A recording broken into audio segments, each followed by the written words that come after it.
योगी सरकार विद्यालयों की दशा सुधारने के लिए शिक्षकों को हजारों रुपए का वेतन दे रही है।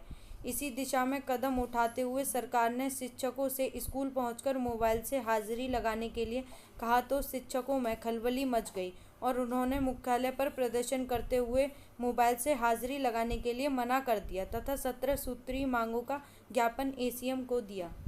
हम ऑनलाइन उपस्थिति के विरोध में खड़े हुए हैं, लेकिन ऑनलाइन उपस्थिति के विरोध में हम तब तक कि हमारी जो 17 सूत्रीय मांगे दी गई हैं वो मान ली जाएं। उसके बाद हमें कोई आपत्ति नहीं है सर, जैसे कि एक राज्य कर्मचारी का दर्जा दिया जाए और जो दूरस्थ महिलाएं हैं 50-50, 60-60 किलोमीटर जा रही हैं, उनको कम से कम 10 किलोमीटर के दायरे में किया जाए। तीसरा यह है कि सर जो लोग जितने भी प्रमोशंस होने हैं वो किए जाएं, क्योंकि सारे पद खाली पड़े हैं जूनियर हेड के, प्राइमरी हेड के। उन सबको सारी व्यवस्थाओं को दुरुस्त करते हुए डिमांड पूरी नहीं होती तो हम इसी तरह अभी अपने धरने पर और अपनी बात पर रहेंगे और हमारी डिमांड पूरी होने के बाद ही हम इस बात को मानेंगे, क्योंकि हमारी सारी डिमांड जो है, सारी बातें जो हैं वो लीगल हैं और सही हैं और उचित हैं सर।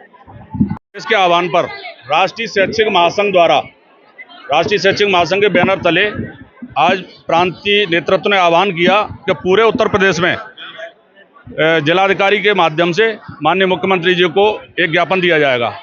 उस ज्ञापन में शिक्षकों की एक बहुत बड़ी समस्या है, उसको रखा जाएगा, क्योंकि शासन बैठे बैठे ऐसे तुगलकी फरमान जारी कर रहा है जिससे शिक्षक परेशान हैं। माननीय मुख्यमंत्री जी तक ये बात पहुंचाना जरूरी है, क्योंकि अभी चुनाव हटे हैं, चुनाव में स्थिति क्लियर हुई है। हम नहीं चाहते आने वाले चुनाव में हमारे माननीय मुख्यमंत्री जी के साथ ऐसी कोई घटना घटे जिससे शिक्षक वर्ग उनसे नाराज हो। ऐसी शिक्षकों के पक्ष में कोई भी अगर कोई भी वो देते हैं तो शिक्षकों के पक्ष में ही दी जाए। कोई भी नियम कानून लागू करते हैं वो शिक्षकों के पक्ष में ही लागू किया जाए और शिक्षकों की समस्याओं को भी देखा जाए। तो अगर हमारी मांगे नहीं मानी गई तो हम जो हाजिरी दे रहे हैं वो हाजिरी नहीं देंगे। हम लोग हाजिरी के विरोध में नहीं है। हम लोग ऑनलाइन हाजिरी के विरोध में नहीं है सरकार, लेकिन ऑनलाइन हाजिरी तब देंगे जब सरकार हमारी मांगे मानेगी। हमारी डिमांड बहुत है। अभी हमने 17 सूत्रीय ज्ञापन दिया एसीएम साहब को, और यदि मांगे नहीं मानी तो ये हमारा दावा है कि शिक्षक समाज ऑनलाइन हाजिरी नहीं देगा किसी भी हालत में, किसी भी हालत में। शिक्षक आयोग है तो जो ऑनलाइन हाजिरी की व्यवस्था आज से लागू की गई है, तो उसके लिए कुछ कमियां बताई हैं कि भाई हमारी कुछ मांगें पूरी करी जाएं, उसके बाद ही हम इसके लिए तैयार होंगे। तो बहुत सी इन्होंने समस्याएं गिनाई हैं कि मिड डे मील में हम गांव-गांव, दुकान-दुकान भटकते रहते हैं और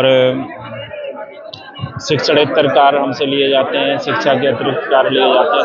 तो कुछ मांगें ज्ञापन में इन्होंने लिख करके दी हैं और कहा है कि इनको जब पूरा करेंगे उसके बाद ही हम जो है ऑनलाइन जो हाजिरी है उसकी व्यवस्था को हम मानेंगे।